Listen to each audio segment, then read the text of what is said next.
Appreciate it. Yeah, for my next act. So anyway, as we've started this process is building our football team, and we've talked about the kind of people we want, the players that we want, and what we want our team to look like moving forward. Well, obviously in football, the most important position on the field is the quarterback position. Right? It's just, you have to start there.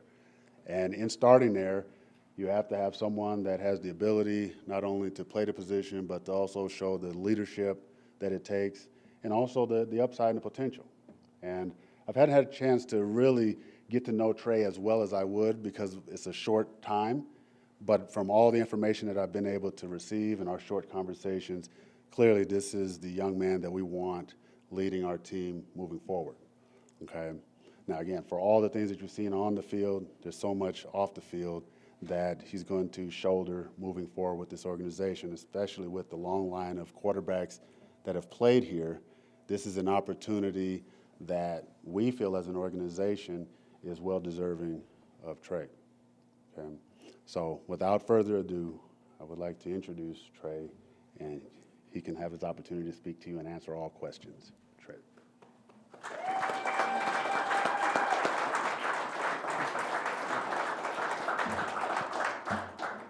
Hello, hope everybody's doing well. I just obviously want to, thank these two guys right here for giving me the opportunity, and also Larry and Chris Morris. It's always an honor to get a chance to put on the green and gold and play professional football, so I'm happy they gave me the opportunity to do that. And I'm going to answer all the questions you guys want. Trey, I guess ultimately what made you decide that this was the right decision for you to come back here? I think it was the way all the pieces fell together, right? I think they did a good job of, obviously Larry bringing in Chris, right? And then getting down to the GM and the head coach. I thought they did a phenomenal job choosing people, and I've only heard good things from everybody I ask about these two guys right here. So I thought they did a good job of putting good staff together, and I think that's part of being a really good team, right? Is having those pieces in place, and I think that's going to be really big for Edmonton, and I'm looking forward to the season. Based on the release that was sent out on Friday, it kind of sounds like you're still going to have to earn your starting spot. One, is that right? Two, maybe how do you feel about that? Yeah, I mean, in professional football, nothing's guaranteed, right? You have to earn everything. So having the opportunity to come in and play is all you can ask for at the professional level, right? And you got to earn everything you get. Nobody's going to give anything to you, right? If you go out there, walk out there, get ready to play Calgary, they're not going to say, here's your win, have it, right? So you got to go out there and earn everything you can get. Hey, Trey, even though we're talking about earning a spot, today and this event today, and from what Ed just said, this is a big show of confidence in you from this organization. Do you feel that you're in a better position now as an Edmonton Elk than you've ever been? Yeah, 100%. I think the opportunity's right in front of me, right? And I have to take full advantage of that and being able to grasp the opportunity, right? And take that next step as a leader, and be a role model for my teammates and go the direction we want to go, right? Because we haven't been a winning football team, so something has to change, right? And I think it starts again with these two men right here with that change, and then it also starts from me, right? It's got to come from that quarterback position, right, that leadership role. So I'm going to do everything that I can to take this team in the right direction. Hi, Trey. Ed referenced things off the field, too, so that's obviously, work ethic and prep. But, these guys, and it, have talked about the community stuff. Quarterback can be the face of the franchise.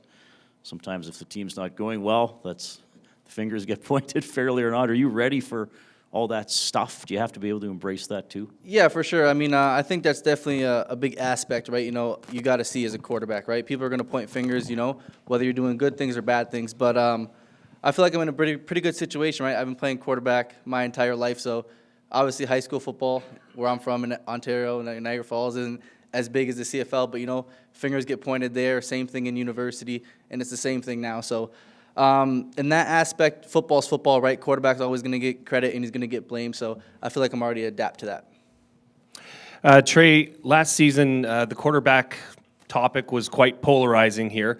There was a large group, we can even call it a majority of Double E fans that wanted to see you starting behind center. Now that the organization has put you in place to become that guy, what do you say to the thousands of members of the Tre Ford fan club?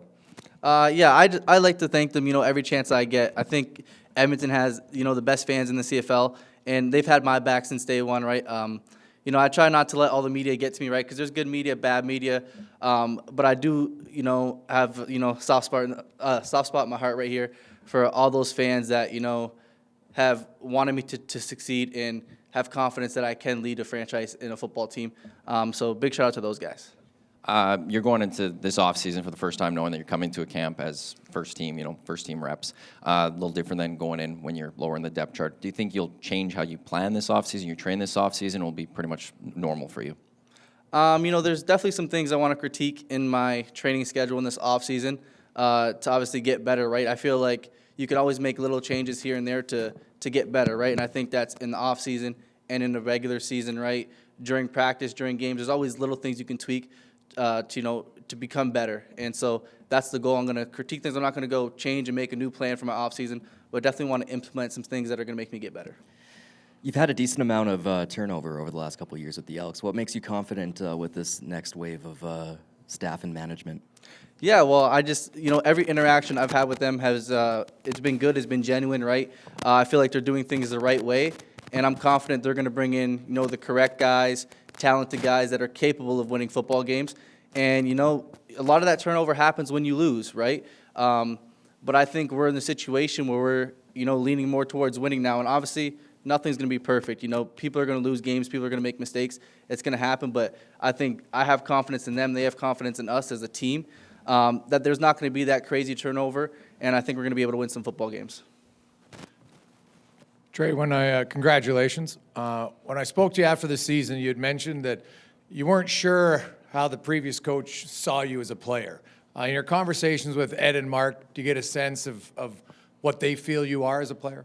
Yeah, for sure. They see me as a quarterback, right? A franchise quarterback that's going to, go out there and execute at a high level and put our team in situations to win games, right?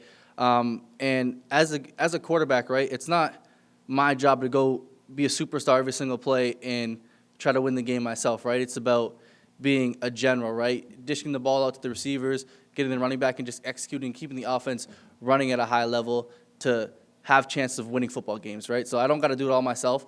I think they know that too. They've been playing football for a long time and coaching it.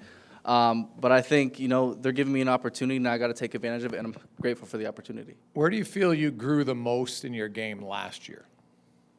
I would say just being comfortable in the offense, and it's kind of weird, right? Because now you have to learn a new offense, right? But that's why, I'm going to be here in the off season, getting that extra work, being able to talk to my OC throughout the off season to get a head start on that offense. And there is a lot of carryover, I feel like, in concepts and plays in the CFL, right? I feel like a lot of people run similar plays. It's just how it's coached, right? So there's going to be some different coaching things. But, also seeing defenses, I think, is a big one. And that doesn't change with them coming here, right? BC is going to run whatever BC runs, right? Other coordinators are going to still continue to run what they run. And as a quarterback now, being able to see cover 1, cover 2, cover 3, 4, whatever it is, I think I've taken a big step in that area. So I think those are probably 2 most important ones. I'm just curious how you see your play sort of meshing with the new offensive coordinator here in Jordan Maksimic. Yeah, I mean, we haven't actually, met in person yet and talked X's and O's and everything, but he's done a phenomenal job in the past with a couple quarterbacks he's had. I'm excited for the opportunity to try to go out there and, continue to have success with his offense. Trey, just overall, you've been through a lot over since you got here for the last 3 years. Just kind of maybe talk about how much that's helped you grow, kind of going from starter to backup, all the other things that have happened over the last 3 years. Yeah, I think there's been good things and bad things, right? And I think that happens in every professional sport. But I think it's done a good job of keeping me level-headed, right? So I'm not getting too high or too low, right? There's going to be good things, there's going to be bad things. It's all about how you react to it and how you adjust, right? So, there were some things that weren't so great, but it's all behind me now, and we're looking forward. And I'm sure there's going to be things ahead of me that are good. But I want to keep a level mind, right? I don't want to be, thinking I'm the greatest thing ever, but also you don't want to have a bad game and think you're the worst quarterback ever, right? So I think it's staying level-headed and just consistency, being prepared and continuing to do those things week in and week out.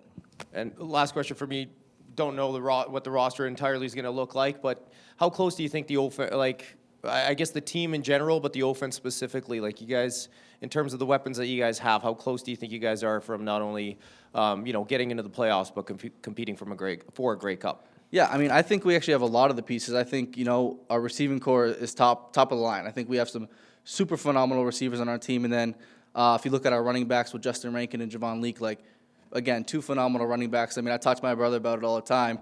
Justin Rankin's a running back. DBs do not want to tackle, right? That guy, he's special, and we're lucky to have him on our team, right? And so I just had to do a good job of my fault. I got to go back. I forgot to talk about the O-line. Obviously, you can't have the run game without the O-line, right? I thought they did a phenomenal job, too, all year. And I think I'm pretty sure we led the league in rushing, right? And so that's a big shout-out to them. So, again, like I was saying, I don't have to go out there and do anything spectacular, right? I just got to make sure our offense is running at a high tempo and keeping it up, right? So handing the ball off Justin Rankin, letting him doing his thing, getting Gino involved in the pass game, Curly, whoever it is, right, getting them involved. And I just got to be a quarterback and just manage the game, and I think that's going to be that's the next step for us as offense. Trey, every week when the CFL put the updates and you saw the offensive rankings and you saw rankings for turnovers and things like that, and you're talking rushing, offense, numbers you were putting up, and the turnover ratio, we talked about the secondary and the interceptions this year, and you're like, how does this team 7-11? Is that why you feel this team is close? Yeah, I mean, there's, like you said, there's going to be good and bad things, right? I thought we were definitely better than a 7-11 football team. But, I feel like in a lot of those games, we didn't play three phases, right? Whether our offense was playing bad and our defense was playing phenomenal or vice versa, or special teams or whatever it is, right? I think that's where we have to take the next step is being able to play three-phase football and being able to play a complete game, right? I think there was times, too, where we're playing super great in the first half, right? Neck and neck with whoever we're playing, and we fall off in the third quarter and fourth quarter, and it's kind of lost the game from there, right? But I think, going in the right direction right now that we can compete with anybody and beat anybody on any day. I got a question for Mark. You've gone obviously on coaching against Trey for the last few years. What is the best attributes that you love about him that for Mark Kilam team? And on top of that, like what type of quarterback do you think Trey is under a Mark Kilam team? Yeah. Well, I think it's it's no question that Trey puts a ton of pressure on every defense that he plays.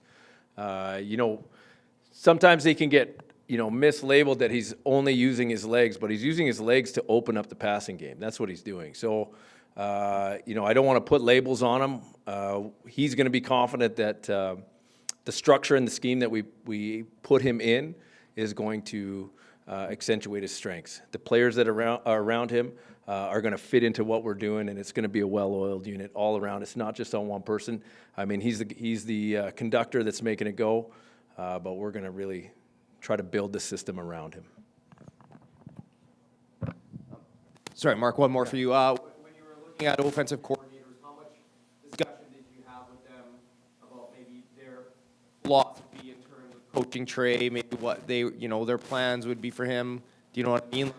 And how much of a factor was that in terms of you finding the right offensive coordinator, their ability to coach I think Trey? it was. It's no secret that I have strengths on defense and special teams. So I needed an offensive coordinator. We needed an offensive coordinator that, one, had a proven track record of developing quarterbacks. If you look at the quarterbacks that Jordan's worked with, they're outstanding, but also a guy that has experience being a coordinator. So I think really it's a great situation. It was a great hire for our football team, and I can't wait to see what he does with Trey.